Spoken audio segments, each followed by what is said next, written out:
Life has a tendency of being unpredictable. You hit that guy in the cart.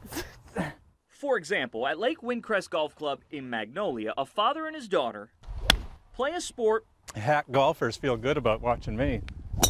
you can say is new to the family. Oh gosh, really? Never in my life had I thought of playing golf.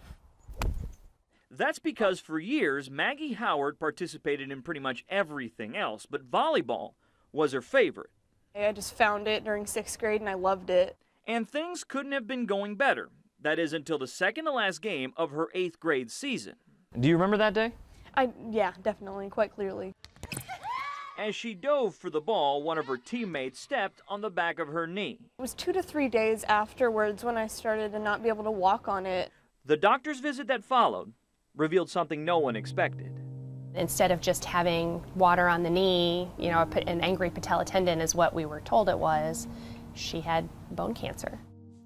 I don't know if I was necessarily in shock or just didn't want to believe it. I didn't set in until about a week later that I was like, okay, this is real, this is actually happening. Yeah, I could say that was probably the worst day of my life. And being in the room when Dr. Lewis had that conversation with Maggie, that was terrible.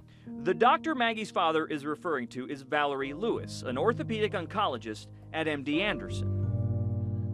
But I think the biggest fear for the child is that they're going to lose their limb, and the biggest fear for the parent is that they're going to lose their child. Lewis found a tumor growing inside Maggie's right leg. And so we see her tumor filling the entire bottom portion of her femur. So she had to undergo surgery in February of 2016. The procedure took out the tumor and reconstructed both the bone and knee with a metal prosthesis. I had no idea somebody so young could be so strong. And she was strong at times for both of us, I mean, and for her sister too. She never ever once said, "Why me?" or questioned it.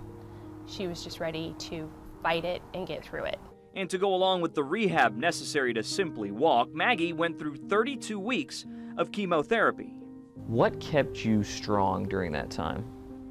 Just knowing that I'm not the only one to ever have gone through this. I know that some people have had it worse than me, and I need to fight through this for them. If somebody walked in the room, a nurse, a doctor, somebody took her picture, whatever it was, as sick as she was, she smiled.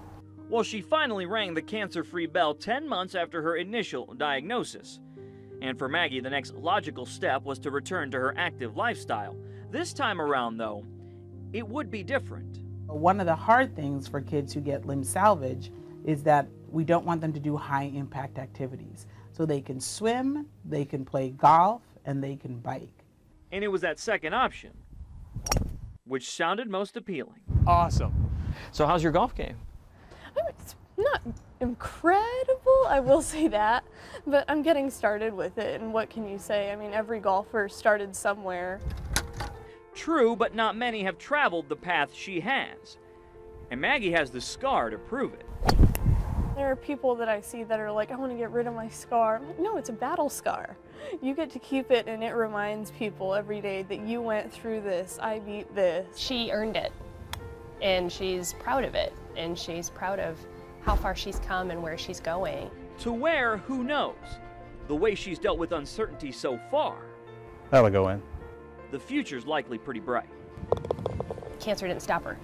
So if cancer didn't stop her, I don't know what will.